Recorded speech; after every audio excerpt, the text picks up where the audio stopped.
Hello and good morning. Good morning. Good morning. We are back with another episode over here at the Talk to Tanner Morning Show, where we go over tips, tricks, exercises, ideas to help make us a better version of ourselves. Our goal over here with this coaching is to help people push and be inspired to become the absolute best version of ourselves for the people we love and care about most. So, what are we talking about today? We're talking about investing in your future self. So, it's a game of choices, and that's kind of what we'll be pretty much focusing on back and forth is that humans have this incredible ability, and it's to make a choice, to kind of choose what it is that we want to do with our time, with our resources, with our energy. Pretty much everything that you do have can be manipulated with a choice. There's, in one of my old favorite speeches that I've heard, talking about moving and people saying like, oh, I can't leave this place. I can't make changes. I can't do this. And it's thankfully we're not trees. We're not trees. We're not completely sewn into the ground. We have legs. Many of us do. And if you do, be grateful that we have the ability to walk. So we have the ability to make choices, to make changes. I'm drinking this it's cucumber water with one of those vitamin C packets. It's actually pretty good, and it's supposed to be really, really healthy for you. So try it out. Vitamin C packets, cucumber water. Anyway, back to our investing in our future self. So the goal is we want to feel good. We want to feel content. We want to feel like we're growing, because if we're not growing, we're dying. And comes with the growth is investing in our future self and making sure that we are on the path to do what it is that we actually want to do.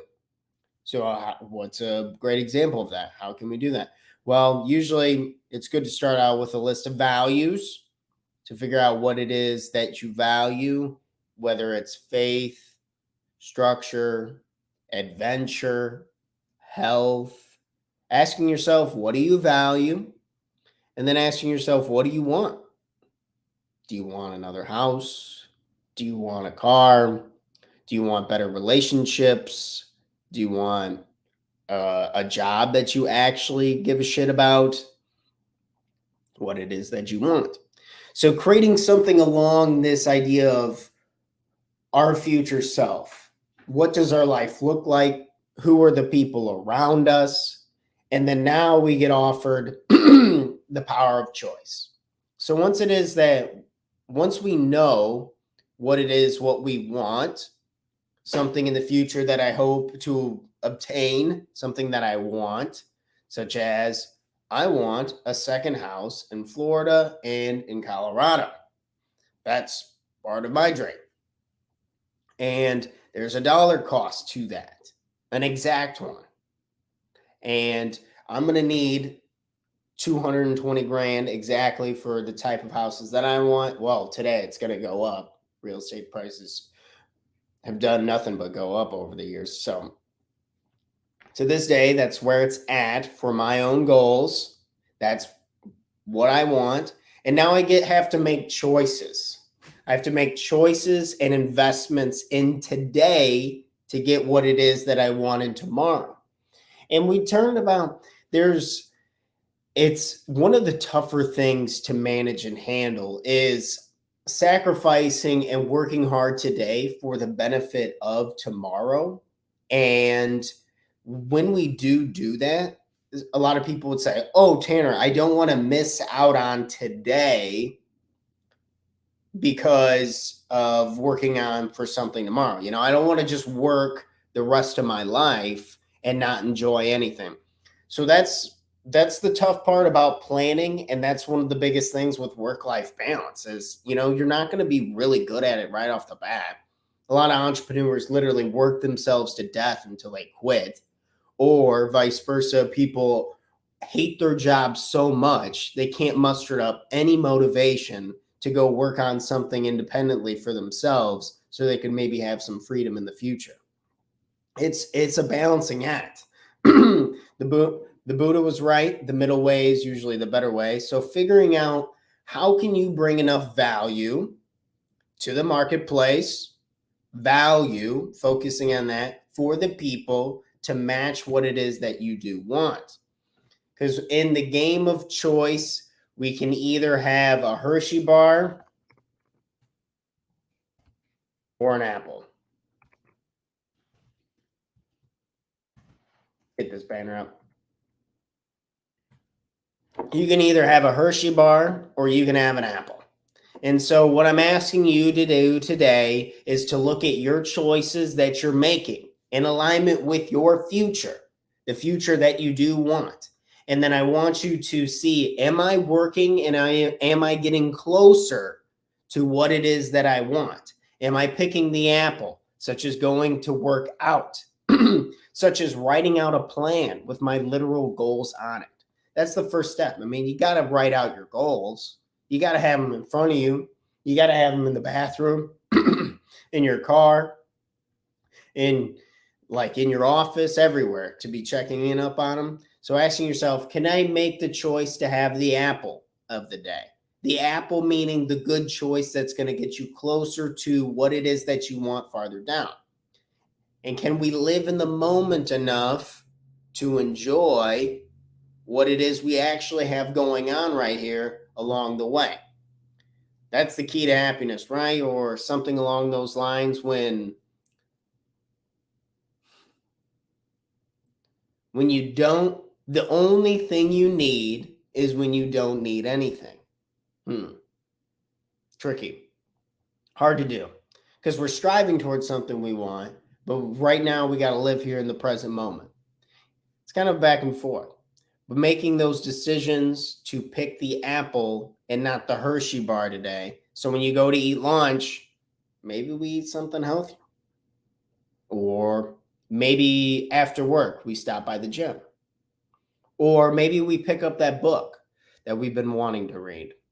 Or maybe we just get browsing on the internet looking for other job opportunities that are more in alignment with our values of adventure, of community, of impact, of support, of structure, faith, justice, all these good things, right?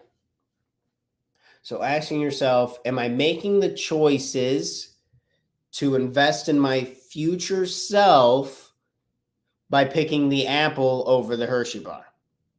So investing in our future self by picking the apple over the Hershey bar. So look where you're at. And if you pick a few apples today, give yourself some credit. I see all these amazing people. They're grinding at their job, then they're working out, and then they're reading books, and they're meeting new people, they're trying new things, sporting events and all, and they beat the shit out of themselves.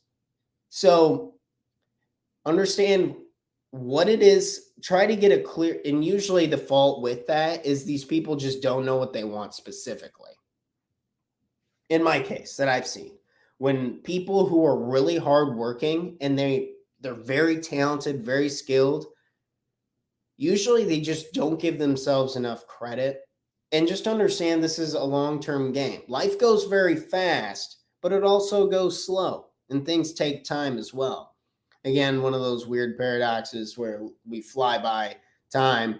But if you're working methodically on your goals, they take years to develop. And that's okay, because that's where fulfillment really lies, is seeing yourself grow through that and kind of the ups and downs through that. I've been having to remind myself that a lot lately. I got a rental property that's just been a horrible, disgusting, and pain in my ass. But by chipping away and cleaning it up and getting it up, raising the rents, I'm getting closer. I'm eating the apples and getting closer to my goals of financial freedom. I love work, but I want to hire a manager, and I don't want to do this shit forever. It'd be really nice to make the transition. And there's a sacrifice to that. I got to eat some apples along the way to be able to get that. So as we wrap up today's, look at the choices that you're making. Are you investing in your future self with what it is that you want? And are you making 1, 2 small choices today by eating an apple and not the damn Hershey bar that's going to get you closer to your future self? So picking the apple over the Hershey bar, whatever that could be. That could be watching a documentary on animals in national parks because you want to go and travel there and experience it versus watching a TV show like Game of Thrones. And I'm not saying you can't have the break and you can't do that. Just understand that we only have a limited amount of time and that it's going to go fast. But to achieve what it is that we really want to achieve, it's going to take a lot of effort and a lot of time. The back and forth of it all, isn't it crazy? Well, if you need a coach to support you on this, to get clarity, I'm going to make you write this stuff out. I'm going to make you read it every day. You're going to have to talk to me about it. We're going to have to fan it out, really make sure that we're on top of our plan. Because, man, there's so... In this country, we look at athletes like they're gods in such the wrong ways. We look at athletes like, this is a side tangent. I'm sorry, I'll wrap up the show. But we look at athletes for fame and riches. But we should be looking at athletes for discipline, for consistency, long discipline, for determination, for mindset, for passion, for what it is they're doing. So I'm saying let's keep looking up to the athletes, but in the right ways. Because money ain't going to bring you happiness. If anything, it's just going to bring you more problems. Or that's at least how it seems to me. And being famous is just a pain in the ass because everyone's watching what you're doing and waiting until you make a mistake anyway. And then holding you extra accountable. Screw that. So let's look up to the athletes in the right light. Let's make choices for our future self and look up to the people in the right ways. All right, that's it for me. Apple or Hershey bar. What would you want? What do you need? Everyone have a wonderful, wonderful day, and I will see you all tomorrow, Wednesday at 7 a.m. Cheers, guys.